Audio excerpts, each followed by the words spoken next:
I am 41. I am changing careers, getting into nursing.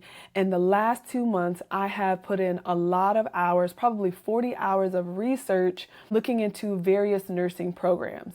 Because now that I'm 41, I have a family, I'm a mom, I'm a small business owner, I'm a wife. What I'm looking for now looks a lot different than when I was in my 20s and before I had a family. So let's get into it. So a traditional Bachelor of Nursing is your traditional 4-year degree. You normally do the first 2 years, you kind of do those prereqs, and then you get into your nursing program the second 2 years. With Accelerated, it is for folks who already have a bachelor's degree, it's just not in nursing. It's accelerated, meaning you don't have to take all those other classes because you've already done it, because you have your bachelor's. A lot of the programs that I've gone ahead and researched are accelerated. Some are BSN, and I'll share it with you.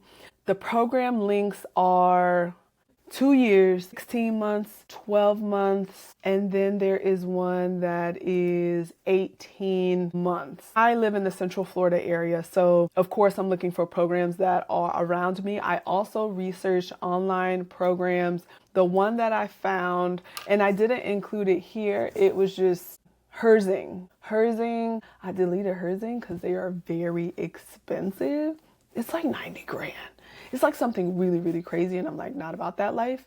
But the schools that I have on my spreadsheet, again, that I will share if you're interested for me to send it over, because I've already done the research, I'd be happy to. But the first is WGU, Advent Health University. Advent Health is a hospital here in Central Florida, and they have some other locations outside of Florida, but primarily here in Florida. University of Central Florida, Grand Canyon University, Kaiser, ECPI, and then Rasmussen. So those are the schools, and I researched those again because they are either a BSN or a BSN, because I don't have the time. With the accelerated now, something that you do need to know is that you still need to have those prereqs taken care of. There are prerequisites that you need to take for nursing.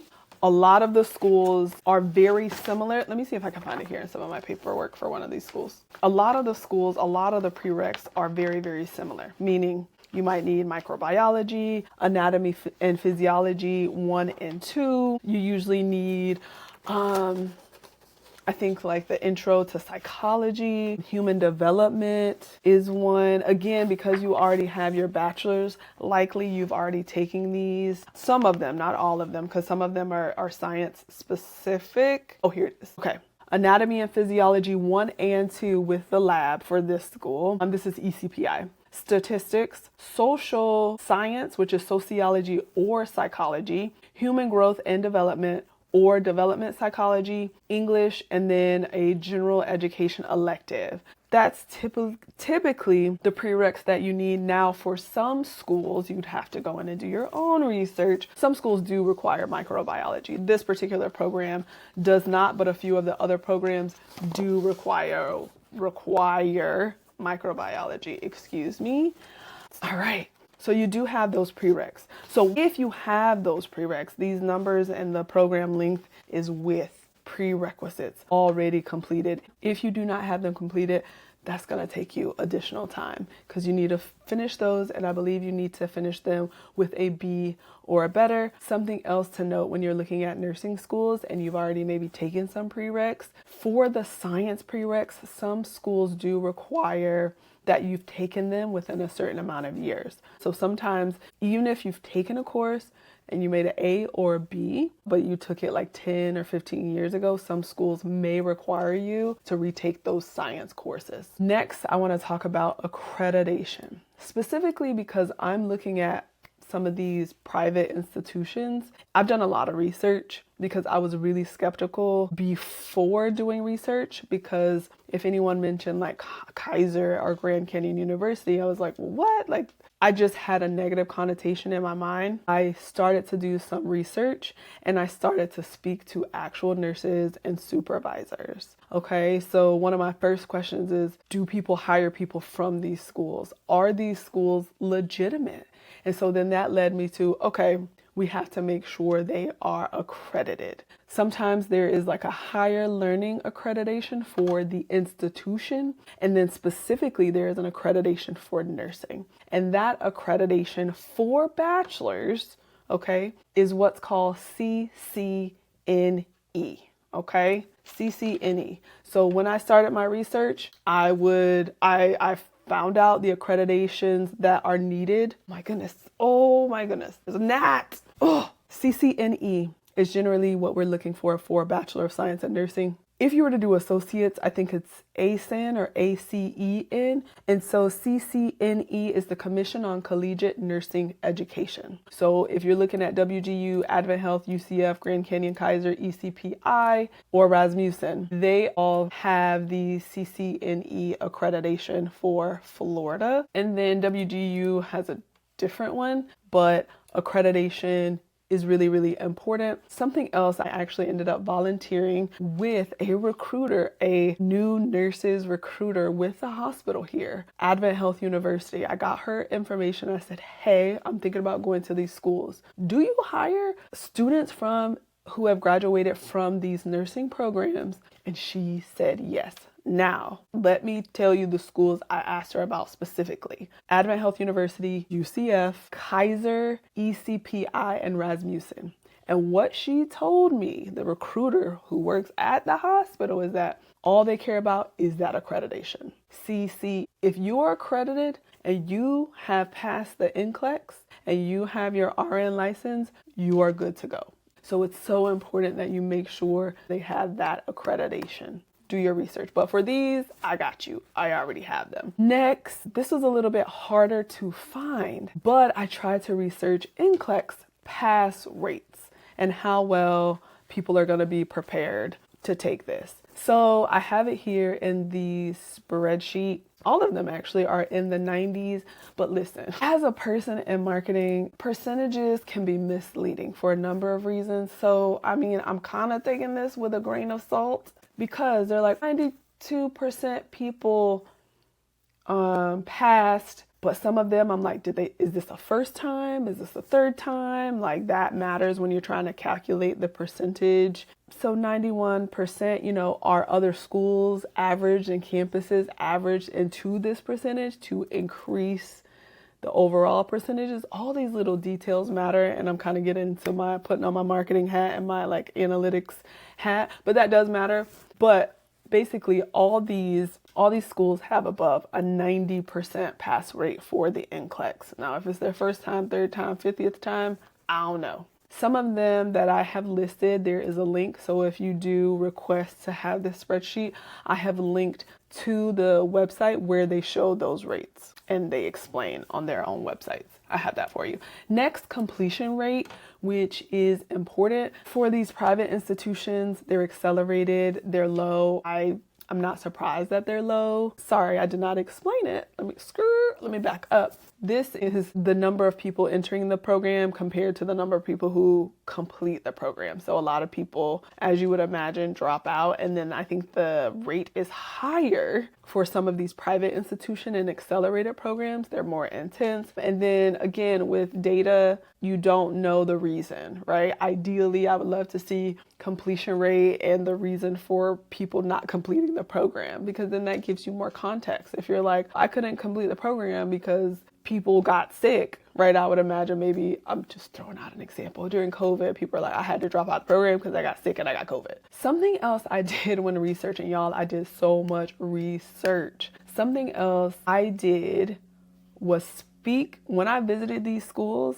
I would talk to students who were in the program so that they could tell me about the program. And I actually also used LinkedIn, and I reached out to people that I saw graduated from these accelerated programs. I upgraded, right? You can upgrade on LinkedIn for 30 days. So I upgraded so I can inbox people that I'm not friends with. And 2 people did inbox me back. And I said, hey, I saw you did this program. Can you tell me about your experience? And they replied, any nursing program is going to be intense, and these are even more intense. So, it's like, hey, you really shouldn't be trying to work full time. I know one lady, she said she did, and she would not recommend. I know another woman who is a hair braider, and so she's kind of doing part-time and she's trying to scale her hours back. But I use LinkedIn to say, hey, one, are these people getting hired? Are they employed as nurses? And the answer is yes. And so what I did, and I'll show that, what I did in LinkedIn is, again, you have to be upgraded. So I would look for people. You can then sort by the college that they went to and then the title that they have. So I'm like, hey, they went to Kaiser and they're a registered nurse. Then I want to know, did they continue their education? Are they currently working as a nurse? This is the stuff y'all can do, because a lot of people have questions, especially about these private institutions. They get a really bad rep, but I'm like, are people being employed? Are people working in these professions? And the answer is yes. And I will show you, I will show up here on the screen just the search results of people who have attended some of these schools and the fact that they're working with reputable big hospitals. And so if you are interested, and if you are like me, you are an overthinker, you research the heck out of something before you do it, upgrade for a little bit or pay for 1 month, do your research and see what people are doing after they graduate from these programs. Something else I did is I spoke to nurses. One that I know, and then a few friends recommended that I talk to nurses that I don't know, asking them about nursing. How is it being a nurse? How do they like it? What has been their career path? What are the opportunities? They have shared really good experiences. They love nursing. They recommend nursing. They have good experiences from graduation to where they work. It is not all roses, but there's a lot of opportunity under nursing that people don't talk about. And so because I know them, they had a chance to say, hey, you can do nursing, but you can do research and informatics, and you can work in outpatient, and you can work in rehab, and you can work for insurance companies. Like, there is opportunity within nursing. And then of course I asked, hey, do we need to work in med surg? That I see yes and no. Yes and no. And one of my cousins, she was like, look, I didn't, and I'm doing fine. Some people say yes. The people I know did not work in med surg right out of college. They may have worked in the hospital, but it wasn't med surg, okay? So it was good hearing about all the opportunities and how a lot of nurses just don't know all the opportunities within nursing. Some of the advice I received, like, hey, if you know where you want to work as a nurse practitioner, you may want to get a job in that field. So me knowing that I want to work as a psychiatric nurse practitioner, I would then, work maybe in a mental health institution or work in mental health as a registered nurse. Or if I wanted to work in women's health, then I'm trying to work within the realm of women's health. So I've heard a lot, but it's been positive, which has been reassuring, because a lot of the videos I see have been really negative, and I get it. I'm not in it, so I can't say, but it was becoming disheartening. But talking to real people that I know was reassuring, and they're like, look, we're here to help you. Like, whatever you need, there is opportunity. I enjoy nursing. You can have good experiences being a nurse. And so I spoke to nurses, so I suggest you do the same, because I feel like if you know people, they're going to give you the real. They'll be like, this ain't it. And all of them have their different path. One of the nurses works in insurance. One was a nurse and now is a nurse practitioner, so she's worked in like OB in different areas in the hospital. Another is an ICU nurse, and previously he was a paramedic, and he's a male, so that was also nice, getting a perspective of just someone who has a different experience. He's a male nurse. And so they are not the majority. Spoke to a nursing supervisor. She hates her job. I was like, oh snap. But I'm glad I talked to multiple people. But I was speaking to 2 students who were currently in their program. So helpful. I asked about studying and books and costs and the time investment, clinicals, everything I could think of, I asked. I also had a wonderful opportunity to speak to an instructor. So I have a friend actually 2 friends, but one she used to teach at the program I was looking at, and shared her experience as on the other side as a professor, and now is at another school and an institution. That gave me really great insight that I would not normally have. Normally, I would only have the perspective from a student, but to have it from an instructor who was also a nurse and recently became a DMP, it was really great to get, because she was like, hey, look out for this. When you're going to visit, ask this, look for this. I think her big thing was like technology. One of the schools she worked at, things would break and then they wouldn't get them fixed. And so now a lot of hospitals are modern, the technology is upgraded. So she felt like because of that, you're kind of going in at a disadvantage in terms of the technology, because you're working off broken old stuff versus the new and modern stuff. Getting help from the professors. Are they there to really help you if you get into a hard spot? So things like that was what she was saying to look out for. That was really, really helpful. I have honestly put in probably over 40 hours of research into this. That's just who I am. Please ask me any questions down below.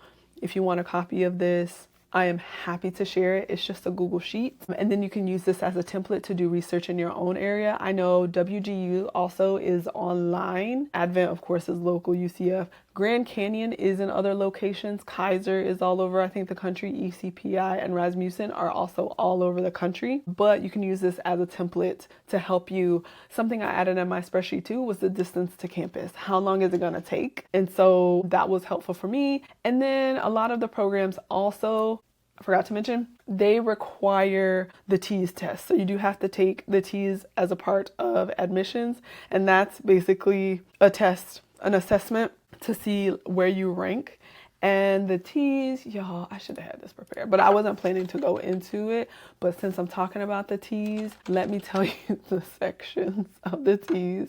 So it's divided into 4 sections: reading, math, science, English, and language usage. Depending on the school, they'll tell you the score you need to get in order to be admitted. 2 of the programs that I'm looking at already have a bachelor's and a master's, so they are waived. Now, one of the schools, I still have to go take it, but they were like, we don't really count this. We just take it because like the state or whoever, the governing board, like whoever, maybe the CCNE requires that you test for it, but they're not going to use it for my admissions because I've already had my master's and my bachelor's. And then here on the spreadsheet, you'll see I have other random notes, like I'll have a copy of the curriculum, how many days are on campus. A lot of the schools, you have to have at least a 2.5, and then in the science courses, I think you at least need to have a 3.0. I was really, really excited about WGU because it is online and it's a little bit more self-paced, and I've heard some really good things about them, and I like their price. The only negative with WGU that I saw one person talk about, 2 or 3 of the courses require you to find your own preceptor, and I heard that can be hard, and I don't got time for that. So that's the only reason why I did not go with WGU. They are accredited by the CCNE. The SACSCOC is, sorry, that's like a long acronym. Put it here on the screen. This is another accreditation, and all of the schools on the spreadsheet have it. They didn't have that one, but they had the CCNE, the nursing specific one. But that was the only thing. They require you to get your own preceptor. Here's a whole landing page on you having to find your preceptor. And of all the things I want to do, I just don't want to run around trying to find someone who's gonna help me, who I need to finish the program. I just don't want to have to deal with that. If you have any questions, I know that was a lot. I am happy to send this spreadsheet over. I can just send the link. You make a copy, boom, you have it, and then you can use it as a template to do your own research. I hope you found this helpful. Thank you for watching. If you are at the end of this, I know you are serious about going to nursing school in your fees, and hopefully this helps make that decision process and help you come to a decision faster, because it is a lot to consider. So good luck. Again, let me know if you have any questions in the comments, and until next time, have a good one.